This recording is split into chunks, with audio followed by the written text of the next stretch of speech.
Sinibak na sa pwesto ng Transportation Department ang 3 airport security personnel na sangkot sa tanimbala incident sa NAIA nitong March 6.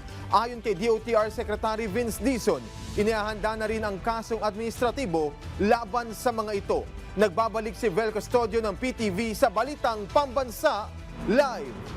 Vel.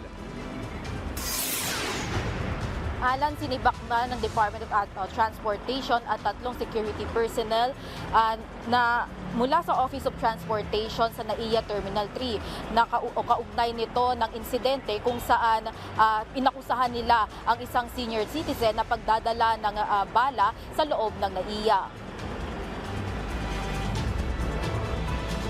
Viral sa social media ang post na ito kung saan isang 69 na taong gulang na babae kasama ang kanyang pamilya ang hinarang ng security personnel ng OTS para sa physical inspection ng bala.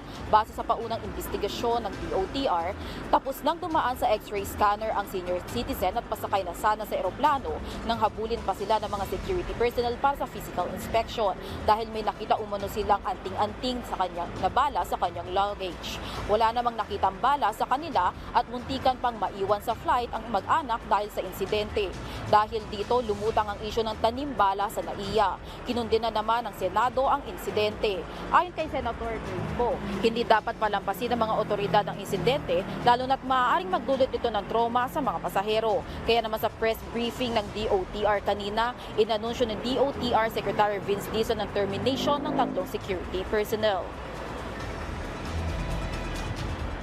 This sort of behavior against our citizens. So we are hereby announcing the termination of all the people in the OTS who were involved in this incident. Alan, ayon sa DOTR, hindi lang ang senior citizen ang hinarang ng 3 security personnel o ng mga security personnel, kundi ang grupo ng mga pasahero sa nasabing flight. Pero wala namang na-retrieve na bala mula sa mga grupo ng pasaherong ito. Patuloy pa ang investigasyon sa insidente. Mula sa People's Television Network, Vel Custodio, Balitang Pambansa. Maraming salamat, Vel Custodio.